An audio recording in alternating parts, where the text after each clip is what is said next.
With increasing awareness of the advantages of cycling as a sustainable form of transportation, bicycle-friendly towns have developed over time. European towns like Amsterdam and Copenhagen set the bar for bicycle infrastructure development and traffic law implementation in the late 19th century.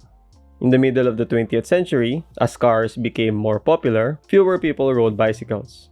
However, in the 1960s and 1970s, cities like Davis and Portland started initiatives to revive cycling, focusing on providing bicycle lanes and promoting bicycle-friendly regulations.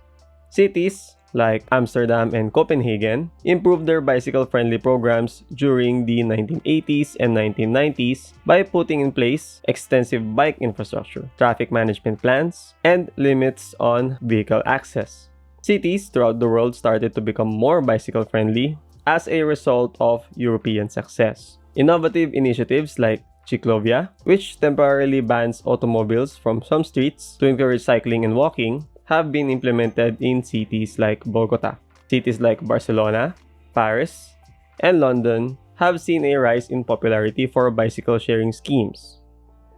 Cities that encourage riding today have embraced technology to improve the bike experience. Cycling convenience and safety have increased due to bike sharing applications, smart infrastructure, and connection with public transportation systems. From early European pioneers to the global expansion of bicycle-friendly initiatives and the integration of technology, cities, though not all, continue to progress towards creating greener, more livable spaces for their residents. With public transport grinding to a halt at the start of the pandemic, many cities provided infrastructure for cycling and now claim to be bicycle-friendly. But are they really?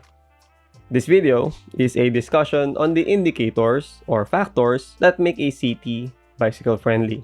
For a city to be bicycle-friendly, the cycling infrastructure should be coherent. Coherence refers to how well the bicycle infrastructure fits together as a whole.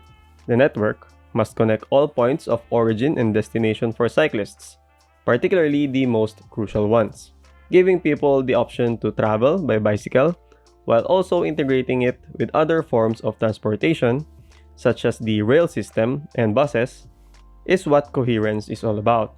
Making it simple for individuals to find their way about, maintaining a high standard, and giving them the option to pick their own paths are all factors in this respect, and a secure parking space at the start and finish of each travel.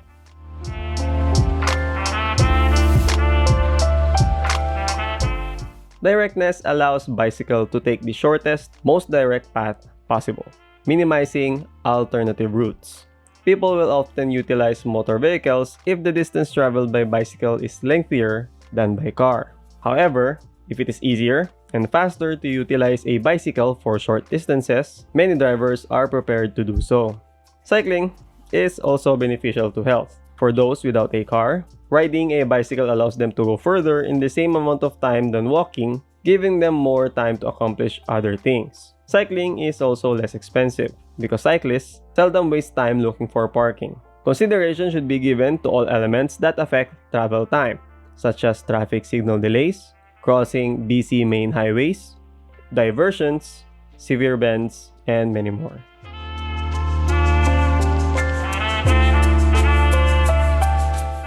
If there is cycling infrastructure, it should ensure the safety of cyclists and other road users. Despite having significant mass and speed disparities from motorized vehicles, cyclists are nevertheless at risk since they share the same space as them. The benefit of external safety features like bumpers and crumple zones is not available to the bicycle.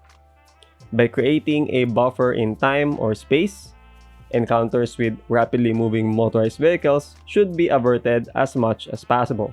Statistics on accidents attest to the significance of this necessity. There are comparatively more significant bicycle accidents in cities with a high density of busy junctions than in places with lower density of busy intersections.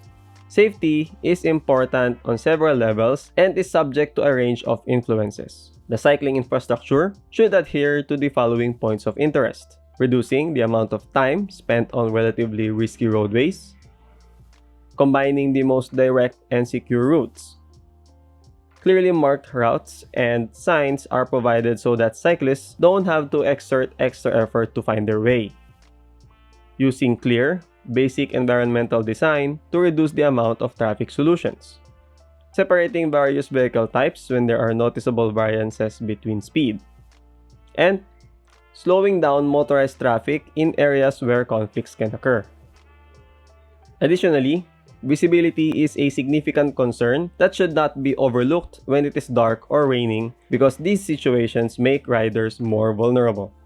Prior to encounters, cycling infrastructure should provide visibility among various road users.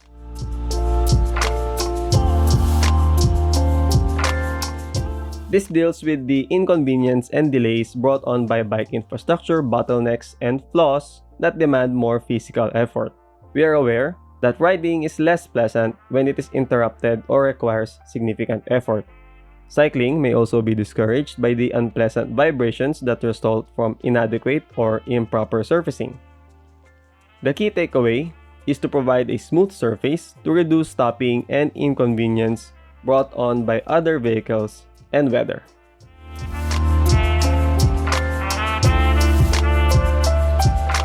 Cycling is made simple and enjoyable when the infrastructure is attractive and complements the environment. However, a variety of factors influence people's behavior, and these elements may or may not have an impact on how and where a particular cyclist chooses to travel.